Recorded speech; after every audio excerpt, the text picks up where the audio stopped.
কুষ্টিয়া ঈশ্বরদী মহাসড়কের রানাখড়িয়ায় একটি পাথর বোঝাই ট্রাক চাপায় নারী সহ 2 জন নিহত হয়েছে। এতে সিএনজি চালক সহ আহত হয়েছেন আরো 3 জন। আহতদের সবাই সিএনজি যাত্রী। প্রত্যক্ষদর্শী ও স্থানীয়দের বরাত দিয়ে কুষ্টিয়া হাইওয়ে পুলিশের উপপরিদর্শক জয়দেব কুমার সরকার জানায়, কয়েকজন যাত্রী নিয়ে একটি সিএনজি কুষ্টিয়া থেকে ভেড়ামারার দিকে রওনা হয়। কুষ্টিয়া ঈশ্বরদী মহাসড়কের রানাখড়িয়া ঘোড়ামারায় পৌঁছলে বিপরীত দিক থেকে আসা দ্রুতগামী পাথর বোঝাই ট্রাকের সামনের চাকা ফেটে নিয়ন্ত্রণ হারিয়ে সিএনজি অটোরিকশাটিকে চাপা দেয়। এ সময় সিএনজি অটোরিকশাটি দুমড়ে মুচড়ে যায়। নিহত যাত্রীরা হলেন তানিয়া খাতুন এবং একজন পুরুষ যাত্রী। তাৎক্ষণিকভাবে তার নাম পরিচয় জানা যায়নি।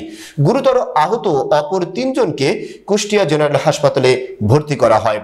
কুষ্টিয়া হাইওয়ে থানার ওসি সৈয়দ আল মামুন জানান, রানাখড়িয়ায় ট্রাক সিএনজির সংঘর্ষে 2 জন নিহত হয়েছে। আহতদের হাসপাতালে নেওয়া হয়েছে। দুর্ঘটনার পর ট্রাক চালক পালিয়েছে। নিহতদের লাশ ময়নাতদন্তের জন্য কুষ্টিয়া জেনারেল হাসপাতালের মর্গে পাঠানো হয়েছে।